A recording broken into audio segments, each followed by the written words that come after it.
Okay, Raiders fans in Oakland and everywhere, you've been sold a bill of goods. And that bill of goods consists of the idea that the Oakland Raiders can easily pick up and move to Las Vegas. Well, aside from the legal, fiscal, and moral issues that you're aware of by now, there's another one with the Federal Aviation Administration, the FAA. Take a look at this, folks. Now, it's this. That is the much talked about 42-acre site. This are two of the runways at Las Vegas McCarran Airport. Look at how close they are. I want you to really absorb this image.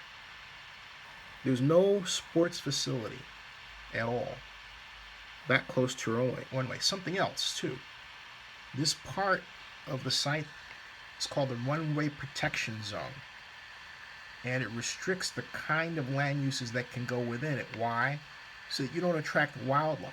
Well, if you want to put a tailgate area, which a parking lot certainly is, right, for football games there, what does that attract? It attracts birds. Birds are what? Birds are wildlife. So ask yourself why this one-way protection zone really isn't extended all the way out here if you're going to have a sports facility. You don't want birds flying around that would then come into an engine of a plane that's landing or taking off. That's what this presents. That's exactly what you're looking at. You would say, what's this full study? This study is the actual stadium site analysis with respect to how the FAA would look at the site. And let me see if I can go to page 1 here and save some time. I go here and then type 1 and hit enter. Okay, there we go. UNLV 42-acre site, airspace review process. Now, this is not by the FAA. This is by a consulting company that was hired by UNLV, the University of Nevada, Las Vegas, which owns that site.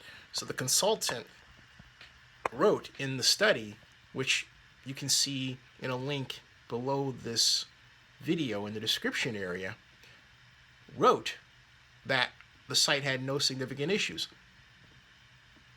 That study was not written to consider specifically an NFL stadium. A stadium with a retractable roof will be almost 300 feet tall, placing it further out on the edge of that 42-acre site. The closer you get to the runway, the shorter the buildings have to be. But then you need, first of all, the stadium itself is going to take, if you consider Energy Stadium where the Houston Texans play as an example, which we used to call Reliant Stadium, if you consider that, that's 12 acres alone, that footprint. Then you add an additional 7 acres for parking. Okay, so you're looking at, right at that point, 19 acres. So 19 acres, you're taking 42 acres, that reduces you to 23 acres of land you have to play with. And then the other question is, that 7 acres of parking does what? It allows people to tailgate outdoors, which in turn calls for what? Food, which in turn draws what? Birds, which in turn is what? Wildlife.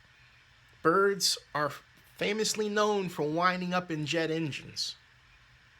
So why the hell would anyone have or want to have a site that close to a runway and put on it an NFL stadium with outdoor parking? I don't think I need to say anything more. I can't wait for the FAA to weigh in on this one. This is a bigger problem than Inglewood by far.